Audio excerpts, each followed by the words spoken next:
Ya, Anda kembali lagi bersama kami di Arah Angin bila PDI Perjuangan bergabung di pemerintahan. Masih bersama dengan Bang Ruhut dan juga Prof. Lely. Saya kembali lagi ke Bang Ruhut. Bang Ruhut, dengan berakhirnya Kongres PDI Perjuangan kemarin, apakah kemudian ini ada peluang PDI Perjuangan untuk masuk ke pemerintahan? Mungkin dari kader-kadernya sudah bersiap menjadi menteri. Salah satunya Bang Ruhut. Kan saya selalu mengatakan dalam berpolitik itu tidak selalu 2 tambah 2 4. Iya. Oke.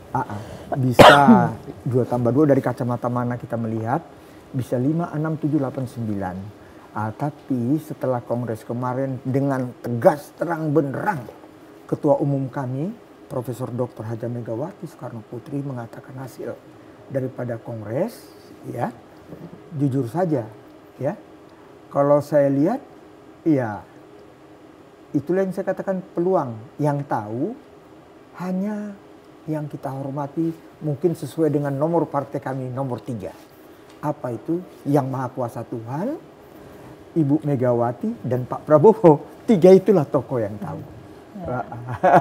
Karena presiden yang memiliki hak prerogatif, ya, hak begitu prerogatif. Ya. Oke, karena tadi Bang Ruhut juga sempat menyinggung soal amnesti. Pak Hasto Kristianto, saya ingin ke Prof. Lely. Prof. Lely banyak kemudian yang mengaitkan karena ini momennya bertepatan antara amnesti yang diberikan kepada Pak Hasto dan juga keputusan di Kongres PDI Perjuangan. Nah, bagaimana kemudian Prof. Lely melihatnya dalam kacamata komunikasi politik? Iya, artinya kan dalam komunikasi politik setiap pesan yang disampaikan, jadi dalam komunikasi politik itu diam pun berbicara. Jadi ketika Hasto masuk, Bu Mega nangis, itu kan ada pesan dan kesan di dalamnya.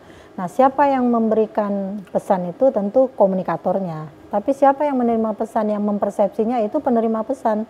Jadi yang ada di ruangan PDIP pada saat mungkin termasuk ada Bang Ruhut ya, itu memberi kesan tersendiri terhadap pertemuan antara Bu Mega dan Pak Hasto.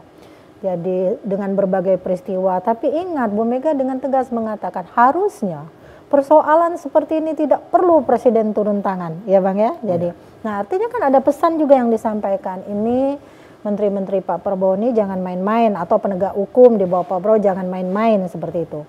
Nah pesannya seperti itu. Tapi setelah itu kan keputusan langsung muncul nih Bang, langsung muncul yang mengatakan kita akan berada di luar pemerintahan sebagai penyeimbang. Tadi sebelum Abang masuk saya mengatakan penyeimbang itu tetap harus memberi tekanan. Ibaratnya kalau kita ingin menimbang, kebutuhan rakyat itu ada 1 kilo Bang. Lalu timbangan yang satu ada 9 on, sekian, pasti miring kan? Nah penyeimbang ini harus meletakkan hal yang sama, setengah onnya supaya menjadi datar timbangan itu. Seperti Abang tahu banget di dalam hukum pun kan ada timbangan keadilan seperti itu. Di tengah harus memberi tekanan atau di samping sama-sama nih supaya harga atau nilai atau ukurannya menjadi sama. Mana yang lebih dulu, kepentingan rakyat atau kepentingan kelompok? Kepentingan kelompok atau kepentingan masyarakat? Nah, biasanya ya teman-teman kita kalau sebelum terpilih menjadi anggota dewan itu mereka itu ngejer rakyat tuh sampai ke tanah-tanah becek gitu kan, ke pelosok-pelosok gitu. Namun setelah terpilih nomor HP-nya langsung ditukar.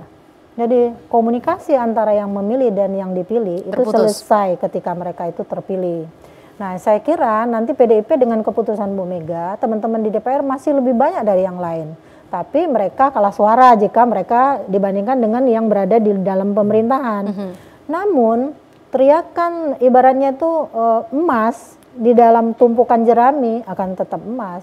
Bang Ruhut sekarang pakai berlian tuh, taruh aja di antara cincin saya, kelihatan mengkilapnya kan beda gitu kan. Nah gitu, politik juga seperti itu kan. Kalau sudah memilih untuk berada dalam posisi penyeimbang, lalu lebih mengutamakan kepentingan rakyat, Bu Mega juga harus teriakkan kepada seluruh kader, apapun yang kalian lakukan, ketika kalian balik ke dapil, ketemu konstituen misalnya, ayo lakukan. Mereka ngeluh nih, gimana Bang?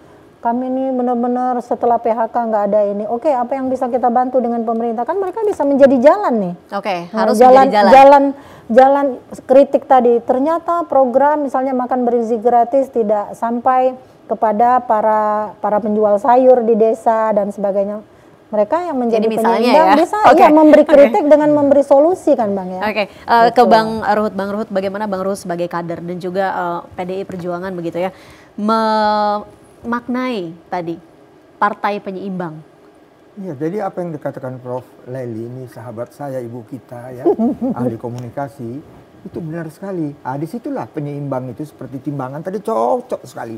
Untuk supaya ada keseimbangan itu ibu kan tegas menggarisbawahi. Kita mendukung, tapi harus tetap kritis. Dengar apa jeritan maunya rakyat di bawah. Itu dikatakan ibu. Disitulah. Tapi ibu juga kita tidak sebagai kader nggak boleh juga asbun. Ya, seperti yang lain-lain kritik ini kritik itu apa jalan keluarnya? Ibu selalu mengatakan beri solusi. Nah di situ. Jadi disinilah ya. Jadi seperti yang dikatakan Prof tadi, Prof Lely, itu benar sangat paripurna maksud daripada keseimbangan itu. Gitu. Jadi tidak lagi muncul ambiguitas di masyarakat iya. soal penyeimbang ini. Penyeimbang. Dan kader-kader kami berterima kasih kepada Yang Maha Kuasa Tuhan, kerja keras di bawah kepemimpinan Ketua Umum kami, Profesor Dr. Haja Megawati Soekarno Putri, kami bisa menang hat-trick. Saya kebetulan, ya orang suka mengatakan, wah Ruhut dulu di Golkar, Ruhut dulu di Gerindra, di Demokrat, sekarang di PDI Perjuangan. Ya sampai supaya orang nggak capek saya katakan, iya saya akui saya pernah di situ, tapi di PDI Perjuangan ini partai saya yang terakhir. Dulu waktu di Demokrat bilang terakhir juga. Kalau yang sekarang terakhir sekali, pakai sekali. Jadi jujur aja, ibu selalu ya kami bangga banget dengan ketua umum kami ini. Akhirnya apa? Waktu saya di Golkar menang sekali. Ini era reformasi. Ya, kita dapat waktu itu saya masih ingat 126 kursi di bawah kepemimpinan Bang Akbar Tanjung. Di Pak SBY ya itu juga puji Tuhan ya kerja keras yang namanya kader Pak SBY juga berkat diridhoi Tuhan Yang Maha Kuasa. Kami dapat 148. Ya. Tapi saya memang di luar dugaan ya.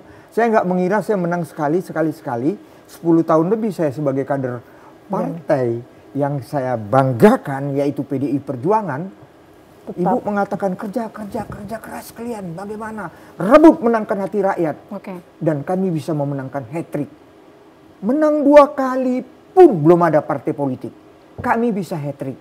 Dengan kejadian ini semangat daripada ibu, semangat kebersamaan solidaritas kepada semua kader, feeling saya kita bisa menang kuartet. Bisa 4 kali. Sangat yakin untuk 2029? Saya yakin. Jadi gini Mbak Maya, sepertinya Bang Ruhut ini membawa berkah bagi partai yang dia masukin gitu. Jadi kemanapun partai arah angin membawa Bang Ruhut pergi ke partainya akan membawa kesuksesan untuk partainya begitu. Gitu ya Bang? Bang Ruhut, banyak kemudian juga yang menganggap PDI Perjuangan ini menjadi melunak setelah pemberian amnesti terhadap Pak Hasto begitu ya. Kemudian menghasilkanlah kongres kemarin. Tanggapan Bang Ruhut seperti apa? Apa memang begitu? Iya. Jadi memang jujur banyak, bahkan saya pernah di salah satu TV ada satu ya ini saya nggak usah bilang namanya, pendukung Pak Tom Lembong, dia juga sahabat saya. Saya ikutin dua-dua sidang ini. Ya di situ saya katakan tolonglah jadikan hukum itu panglima, jangan kekuasaan. Saya sedih lihat sidang itu. Saya sedih. Saya ini lawyer, hampir 50 tahun loh izin saya. Ya, 40 tahun lebih. Ya, bisa dibayangkan. Ya, bagaimana saya nggak enak aja nih pasal saksi dan lain sebagainya ini ibarat lingkungan hidup daur ulang. Saya sedih. Tapi saya bangga, itu yang saya katakan surga di telapak kaki ibu. Ketua umum kami Ibu Mega seorang wanita. Bagaimana Nyonya Pak Hasto mendampingi suaminya terus selama sidang. Saya kasih semangat ibu ya, dan kader-kader kami kasih semangat ya. Begitu juga Pak Tom Lembong. Sampai ada pengamat ya yang pendukung Pak Lembong mengatakan begini, kalau kami amnesti tidak mau ya, ini karena abolisi. Dalam hati saya jujur saja, ini kami berterima kasih. Kebetulan sahabat saya dulu waktu saya di DPR, beliau sama-sama dengan saya di Komisi 3, beliau sama-sama dengan saya di Badan Legislasi ya, Pak Suparman ya, beliau kan yang menyampaikan permohonan ini, bukan kami. Saya Pak Hasto gimana, dia tegar, saya bangga. Bahkan kami itu semua dikasih semangat oleh Pak Hasto ya. Waduh, saya terkejut loh ya, saya kaget itu waktu saya di ILC ya, di acara Pak Karni. Saya bilang bukan hanya Bang Karni, saya juga terkejut. Saya nggak kira akan ada ini. Saya kira, waduh, sahabat saya, ya, kebetulan beliau orang yang mengajak saya ditugasi ibu bergabung di PDI Perjuangan. Karena dulu saya udah nggak mau berpolitik lagi, ya. Aduh, dia 3,5 tahun, bagaimana? Belum tahu kita nanti, ya, banding, ya, udah itu kasasi, bagaimana kan gitu. Tapi di sini loh, Hasto itu selalu menyerahkan kepada Yang Maha Kuasa Tuhan, kepada Ibu Mega, kepada kita kader-kader. Saya kaget. Oke, tadi kalau Bang Ruhut kaget begitu, kalau Prof. Lely melihatnya pemberian amnesti dan abolisi ini, apakah memang sesuatu yang sudah bisa diduga atau tadi ada efek kagetnya seperti Bang Ruhut? Iya, jadi dua orang ini kan fenomenal ya, baik Bang Hasto, Mas Hasto maupun Tom Lembong. Tom Lembong gitu. Kalau Tom Lembong, kalau saya baca di medsos ya Bang ya, teriakannya tuh lebih banyak dari masyarakat gitu kan. Masyarakat yang mungkin kecewa dengan progres pemilu kemarin dan seterusnya. Nah, kalau Bang Hasto memang dari teman-teman partai. Jadi dua-duanya fenomenal menurut saya. Dan itu cara mewakilinya tentu beda, karena keputusannya yang satu sudah diputuskan, satu belum. Kan makanya amnesti dan abolisi dua hal yang berbeda kan. Yang satu sudah diputuskan, yang satu belum. Kalau menurut saya pada akhirnya nanti mungkin iya, tapi saya nggak menyangka mungkin setelah 17 atau pas 17 Agustus kan biasanya Bang ya seperti itu. Tapi karena hiruk pikuk terlalu bising di luar, ada namanya bising-bising komunikasi politik dalam teorinya, itu menyebabkan tidak efektif lagi bekerjanya sistem itu. Baik sistem di kepartaian terutama PDIP, yang terus mendesak ini ada apa sebenarnya, apa memang kami pengen dihancurkan, misalnya ada pertanyaan seperti itu, dan pemerintah kan nggak bisa jawab. Lagian pula kan semua yang ada di lingkaran Pak Prabowo adalah teman-teman mereka juga, kan sebenarnya mereka itu kan kalau di sini berkelahi, di belakang kan cipika-cipiki, saya bilang gitu Bang ya. Nah, jadi mungkin keputusan itu dibahas ya di panggung belakang, kan di panggung politik itu ada front stage sama backstage. Tapi Prof, saya menemukan ada panggung tengah. Nah, panggung tengah itulah wilayah kompromistis antara panggung depan sama panggung belakang. Itulah amnesti dan abolisi. Jadi bisa dibilang pemberian amnesti dan abolisi ini merupakan salah satu upaya untuk Pak Prabowo merangkul tidak hanya pihak partai politik, juga masyarakat. Ya, karena duanya fenomenalnya beda sisi itu kalau kita lihat. Saya juga mantengin medsos tiap hari nih Bang, bertemu dengan teman-teman peneliti ya dari drone emprit. Saya nanya gimana nih hasil hitungan kamu, dihitung sama kalau Tom Lembong gini Mbak, angkanya sekian, dikasih tahu. Jadi saya ketika mau ngomong harus punya data dulu, apalagi ilmuwan ya. Saya bukan politisi Bang, jadi saya benar-benar akademisi yang mencoba. Dulu aja Bang Ruhut berantem sama lawan bicaranya, saya jadi penengah terus tuh.